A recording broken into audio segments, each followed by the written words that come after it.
৩ বছর ধরে চলা ইউক্রেন রাশিয়া যুদ্ধ এবার নতুন এক মোড় নিয়েছে।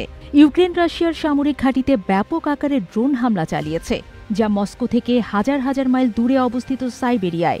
এই হামলায় ৪০টিরও বেশি রুশ যুদ্ধবিমান ক্ষতিগ্রস্ত হয়েছে বলে জানা গেছে।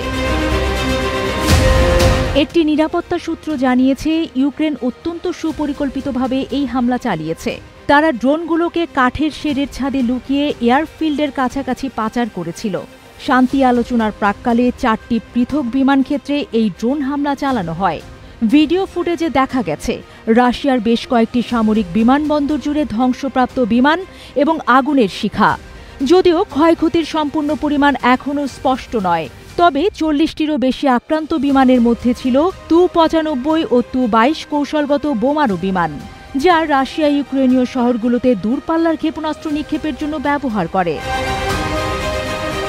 ইউক্রেনের অভ্যন্তরীণ গোয়েন্দা সংস্থা জানিয়েছে, এই ড্রোন হামলায় $৭ বিলিয়ন মূল্যের রুশ সামরিক বিমান ক্ষতিগ্রস্ত হয়েছে।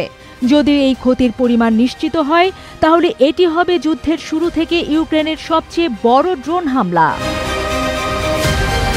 ইউক্রেনীয় কর্মকর্তারা গণমাধ্যমকে জানিয়েছেন, স্পাইডার ওয়ের কোড নামের এই অভিযানটি ১৮ মাসেরও বেশি সময় ধরে প্রস্তুত করা হয়েছিল। ড্রোনগুলোকে প্রথমে রাশিয়ার ভেতরে পাচার করা হয় এবং ছোট কাঠের শেডের ছাদের নিচে লুকিয়ে রাখা হয়। এরপর ট্রাকের মাধ্যমে সেগুলোকে বিমান ঘাঁটির কাছাকাছি নিয়ে যাওয়া হয়। একটি দুর্নিয়ন্ত্রিত ব্যবস্থার মাধ্যমে শেডের ছাদের প্যানেলগুলো তুলে ফেলা হয়, যা ড্রোনগুলোকে উড়ে গিয়ে হামলা শুরু করতে দেয়। গণমাধ্যমের খবরে বলা হয়েছে, ইউক্রেনের প্রেসিডেন্ট ভলোদিমির জেলেনস্কি ব্যক্তিগতভাবে এই অত্যাধুনিক অভিযানের তত্ত্বাবধান করেছেন। রবিবার সন্ধ্যায় তিনি জড়িত সকলকে ধন্যবাদ জানিয়ে বলেছেন, আমরা ১.৫ বছরেরও বেশি সময় ধরে এই অপারেশনের প্রস্তুতি নিচ্ছিলাম। পরিকল্পনা, সংগঠন, সমস্ত বিবরণ নিখুঁতভাবে প্রস্তুত করা হয়েছিল। আমি নিশ্চিতভাবে বলতে পারি যে এটি একটি সম্পূর্ণ অনন্য অপারেশন। তিনি আরও জানান, রাশিয়ায় ইউক্রেনের অপারেশনের অফিস রাশিয়ার একটি অঞ্চলের এফএসবি অফিসের ঠিক পাশেই অবস্থিত ছিল। জেলেনস্কি বলেন, অপারেশনে মোট ১১৭টি ড্রোন ব্যবহার করা হয়েছিল এবং একই সংখ্যক ড্রোন অপারেটর কাজ করছিল। বিমানবন্দরের কৌশলগত ক্রুজ ক্ষেপণাস্ত্র বাহনগুলোর ৩৪% ক্ষতিগ্রস্ত হয়েছে।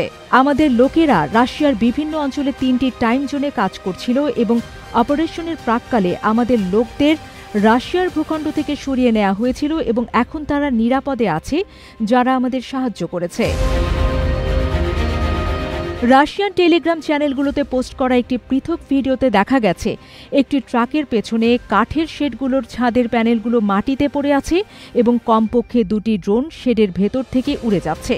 রাশিয়া নিরাপত্তা বাহিনীর সাথে যুক্ত টেলিগ্রাম চ্যানেল মাস ফুটেজ প্রকাশ করেছে যেখানে সাইবেরিয়ার ইরকুটস্ক অঞ্চলে পুরুষরা একটি লরিতে উঠে ড্রোন উৎক্ষেপণ আটকাতে চেষ্টা করছে। রবিবার ইরকুটস্ক প্রদেশের বেলায়ায় বিমান ঘাঁটি ইউক্রেন থেকে ২৫০০ মাইলেরও বেশি দূরে অবস্থিত।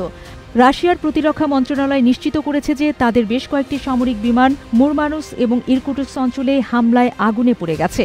তারা আরও জানিয়েছে যে কোনো হতাহতের ঘটনা ঘটেনি এবং বেশ কয়েকজন অংশগ্রহণকারীকে গ্রেপ্তার করা হয়েছে।